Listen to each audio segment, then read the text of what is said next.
Bom dia, tudo bem? Eu sou Gabriel Almeida Assunção e esse é o canal de Estética Alemã.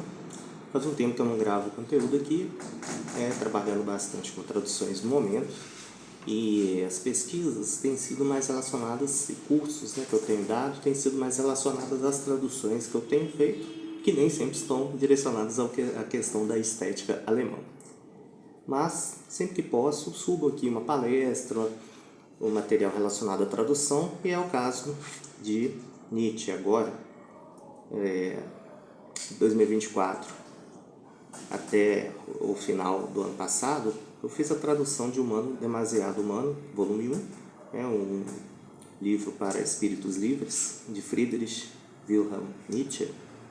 Trata-se de uma das obras mais importantes e também uma das melhores obras desse filósofo que eu tive a honra de traduzir, e foi um desafio imenso, foi a obra mais difícil que eu já traduzi até então. Depois eu peguei uma ainda mais difícil, de Edith Stein.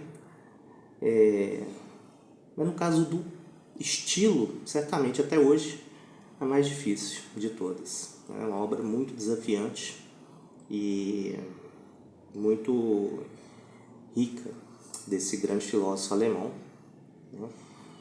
E ele traz nesse texto grandes mudanças na sua forma de pensar, de ver o mundo, de ver a arte, de ver relações humanas. Então ele é um texto muito marcado pelas rupturas. Então Nietzsche está rompendo sua amizade com Richard Wagner, o famoso compositor alemão, com quem nutriu uma grande e importante amizade. Ele também, os motivos são vários: o nacionalismo, o antissemitismo de Wagner e também as suas tendências cristãs, mostradas na ópera Parsifal, que Nietzsche já estava bem distanciado do cristianismo e ele não gostava do nacionalismo nem do antissemitismo. Ele chegou até a brigar com a irmã por se casar com um antissemita, o Forster, acho que Bernhard Förster, se não me engano. Além disso, Nietzsche também começa a se distanciar do pensamento de Schopenhauer aos poucos, embora ainda haja muita influência de Schopenhauer nesse livro específico, e mostrar mais simpatias com o positivismo, com a teoria da evolução de Charles Darwin. Tudo isso começa a se apresentar de forma muito vigorosa nessa obra. É um livro fascinante que mescla um ideal severo, um ideal mais forte de ciência, com coisas que aparentemente seriam incongruentes com isso. Por exemplo, o perspectivismo que ele adota, tendências relativistas fortes no âmbito da ética e do conhecimento, e um estilo fortemente retórico, poético, que não parece muito consistente com uma escrita científica. Além disso, a obra inaugura sua escrita em aforismos, que é uma das marcas de Nietzsche, o formato famoso dessas frases, ou às vezes parágrafos longos, às vezes até mesmo períodos simples, às vezes um período só, curto, com ideias fechadas em si, que eventualmente dialogam com outros aforismos, mas às vezes não, às vezes são ideias fechadas em si, que tem uma influência das máximas dos moralistas franceses e também dos fragmentos dos românticos. Então são coisas muito ricas que aparecem nessa obra. E ele trabalha vários temas, várias grandes áreas da filosofia: metafísica, teoria do conhecimento, ética, estética, filosofia da história. Trabalha religião, várias áreas também do saber humano e do existir humano, várias produções do espírito humano, a religião, a política, a arte, sempre mostrando grande desconfiança e suspeita em relação a essas questões. A vida em sociedade também vai ser muito crítico da vida em sociedade, da hipocrisia por trás das relações humanas. Em relação à filosofia da história, ele apresenta um modelo vitalista em que as obras da cultura humana e a própria história são frutos de impulsos humanos. Então aquele elemento vitalista que está ali desde sua primeira obra publicada, O Nascimento da Tragédia, continua presente aqui, ainda que de outras formas e mais voltado para a filosofia da história, que vai influenciar Oswald Spengler em sua famosa obra O Declínio do Ocidente. E aqui, em Humano Demasiado Humano, saiu ainda não mostrei o livro, saiu pela editora Vozes, coleção Vozes de Bolso, com a quarta capa pela minha amiga e colega Regina Sanches.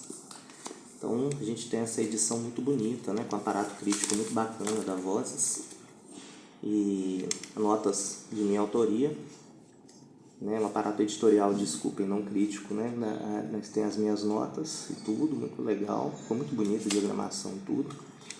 E vai ter uma edição também para a coleção Pensamento Humano, também da minha tradução, diretamente do original alemão, cotejando com português, italiano, inglês e espanhol. Então aqui, não, no caso dessa aqui no espanhol não, foi cotejando com inglês, italiano e português. E outras traduções, né? Espanhol estou cotejando outra tradução no momento. Mas essa aqui então foi esse trabalho de cotejamento, né? E o trabalho direto com o original, cotejando com essas traduções. E com várias notas explicando escolhas de tradução, né? Diante desses outros grandes colegas tradutores aí que me precederam, né? Esse difícil trabalho, esse grande desafio que é traduzir Nietzsche. Fiquei muito feliz com essa oportunidade, né? Foi um trabalho dificílimo, como eu digo, e tem a ver com a própria obra, que Nietzsche valoriza muito essa dificuldade do trabalho científico.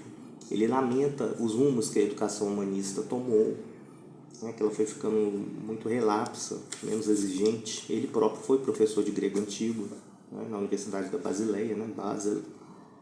Então ele sabe muito bem do que está falando.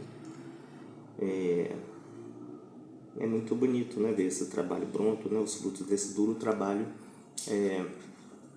impressos aqui, que não é um trabalho só meu, lógico, mas um trabalho da editora Vozes, né, de toda a equipe de revisão, editoração, diagramação, impressão, distribuição e venda, né, todo um trabalho enorme, desde o planejamento, né, de se traduzir Nietzsche novamente, até a distribuição, é todo um trabalho do qual eu sou só uma parte, né.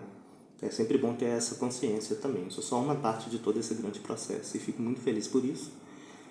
Antes de novembro teremos a edição também com outro formato, a coleção Pensamento Humano, que é essa coleção aqui para a qual eu traduzi já Schelling e Edith Stein, por exemplo. Coleção Pensamento Humano, tem um outro formato aqui, né? Sistema do Idealismo Transcendental de Schelling, Vias para o Conhecimento de Deus, de Edith Stein. Tem um exemplo de um outro colega aqui de Fichte, né, Doutrina da Ciência, do Diogo Ferrer, que traduziu também para essa coleção Pensamento Humano. Essa minha, no caso, é da Vozes para a Vozes de Bolso, assim como a minha tradução do Tratatus de Wittgenstein, Vozes de Bolso. Muito bonitinha, né? Formato muito bacana. Então já está à venda, eu vou colocar o link na descrição do vídeo e tudo, né? Espero que gostem, é um orgulho enorme poder ter traduzido essa obra, fico muito feliz mesmo e compartilho aqui com vocês. Além disso, vou comentar a questão estética, que é muito interessante que a gente vê uma espécie de segunda estética de Nietzsche, que é uma estética bem diferente daquela que consta em O Nascimento da Tragédia. É que a gente não tem aquela questão, né, do apolíneo dionisíaco relacionado com o teatro grego, com a música, etc., né, que é interessantíssimo, inclusive, nessa questão desses impulsos que estão se enfrentando e que como que se casam ali no mundo grego. Nós temos aqui uma estética análoga ao procedimento científico, então uma estética bem mais chata, entre aspas, né? Uma estética do trabalho duro. A passagem que eu vou colocar no estudo crítico, né, introdutório à edição do Pensamento Humano, da coleção Pensamento Humano, que fala sobre isso, sobre como que um escritor, por exemplo, ele tem que estudar o comportamento humano, fazer vários rascunhos, descartar esses rascunhos, né? Um escritor, uma escritora. Então é muito interessante, que é uma outra visão aí sobre questões estéticas, ainda que alguns insights, né, já trabalhados por Nietzsche sejam preservados, sobre música e teatro, por exemplo, mas é muita novidade aqui e vale muito a pena conferir. No capítulo 4, sobre de dentro da alma, né, de artistas e escritores. Tem uma ruptura forte com o romantismo, né, especialmente com Richard Wagner ali, e com o romantismo alemão como um todo. É um rompimento com muitas idealizações, uma verdadeira carta de despedida ao seu grande amigo Wagner. É uma obra que tem muito de pessoal, Como diz, né, a Lu Andréa Salomé, ela mesma, né, a grande paixão não correspondida de Nietzsche, depois uma grande amiga de Sigmund Freud, né, virou psicanalista. Essa obra, né, Nietzsche in seinen Werken, o título já diz muito, né, Nietzsche em suas obras. Nietzsche tem muitas coisas autobiográficas em seus escritos, às vezes explícitas, muitas vezes não explícitas, né, implícitas. Então essa obra fala muito dessas coisas de amizades, etc, né? Muito bonito. E triste ao mesmo tempo, em alguns momentos. Tem também no final do livro a figura do andarilho, que é muito fascinante. Espero que gostem, né? Realmente é um marco na minha trajetória. Traduzir um autor tão difícil, né? Ter evoluído nas capacidades de tradução, domínio da língua alemã, da língua portuguesa. Tudo isso me deixa muito feliz e satisfeito, e eu busco sempre melhorar e aprender mais, né? Para continuar traduzindo aí clássicos e clássicas. Opa, desculpem.